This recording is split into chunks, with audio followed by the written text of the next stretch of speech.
Hello everyone, তো Shreya beauty zone থেকে আমি শ্রেয়া। তো এটা হচ্ছে আমার একটা হাইড্রা ফেশিয়ালের ভিডিও, জাস্ট তোমাদের কাছে শেয়ার করে এটা কারণে যারা নিউ বিউটিশিয়ান আছো তারা অনেকেই বলো যে কিভাবে করো, কি ব্যাপার। তো এই ভিডিও দেখে তোমরা স্টুলগুলো কিভাবে চালাতে হয়, কি ব্যাপার, কিছু তো অবশ্যই তোমাদের উপকারে আসে। তো তারই জন্য। আর দ্বিতীয়ত হচ্ছে তোমাদের সঙ্গে শেয়ার করতে আমার ভীষণই ভালো লাগে, তোমরা কাজবাজগুলো দেখে।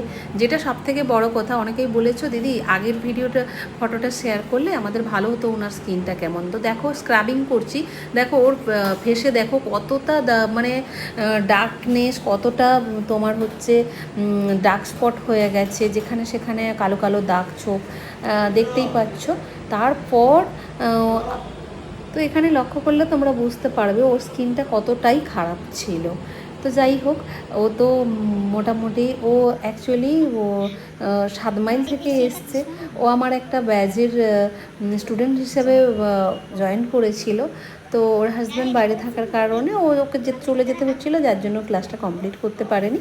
এই ব্যাচে সম্ভবত ও জয়েন করবে। তো যাই হোক, ও গল্পগুলো বলছিল সেটা ম্যাম আমি আপনাকে ভয়ে ফোন করিনি, কি ভাববেন। আমি না না, কিচ্ছু ভাবার মতো কিছু নেই, সুবিধা অসুবিধা হতেই পারে।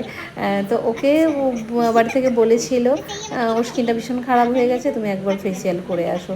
তো ওর হাজব্যান্ড নাকি, ও গল্পটা করছিল, ওর হাজব্যান্ড নাকি বলেছে যে তুমি গুগলে সার্চ করে দেখেছে, আমার পেয়েছে যে ভীষণ ভালো কাজ, ওনার কাছে যাও। তো ও বললো যে ওই ম্যামের কাছেই তো আমি ভর্তি হয়েছিলাম মেকআপের ক্লাসের জন্য, অ্যাডমিশান নিয়েছিলাম। তো যাই হোক, ভালো লাগলো, আমার কাজ ভালো লেগেছে।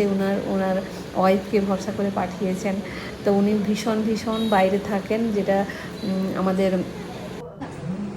তো বলছিল ওর হাজব্যান্ড ইউএসএ থাকে। এত দূর থেকে যে আমার কাজ দেখে ভালো লেগেছে, তার জন্য থ্যাংক ইউ। ও ওই গল্পগুলো করছিল। তো ওর স্কিন দেখে আমি ওকে সাজেস্ট করেছিলাম কোন ফেশিয়ালটা নিলে হবে। তো দেখো ওর স্কিনটা কতটা ক্লিন হয়েছে, ভীষণ ভীষণ ভালো রেজাল্ট একটা এসছে। ও ভীষণ হ্যাপি। ও বলছিল ম্যাম আমি ভাবতেই পারিনি যে এতটা বেটার রেজাল্ট আসবে। ও জাস্ট দেখে ভীষণ ভীষণ মানে হ্যাপি হয়ে গেছিলো। তো কেননা ওর স্কিনটা পুরো মানে পুড়ে গেছিলো, এরকম একটা পরিস্থিতি, মানে ডার্ক প্যাচেস, আইন নিচে ডার্ক সার্কেল, পুরো একদম বিভৎস ব্যাপার ছিল। তো ও সেটাই শেয়ার করছে। আমি রিয়েল ভয়েসটা অফ করে দিয়েছি, কারণ আমি হচ্ছে পুরো ফুল ভিডিওটা করছিলাম, যার জন্য ও ভীষণ খুব হ্যাপি। তো ও পরের নেক্সট ক্লাসটা করবে, বাট এলে আরও হাসি মজা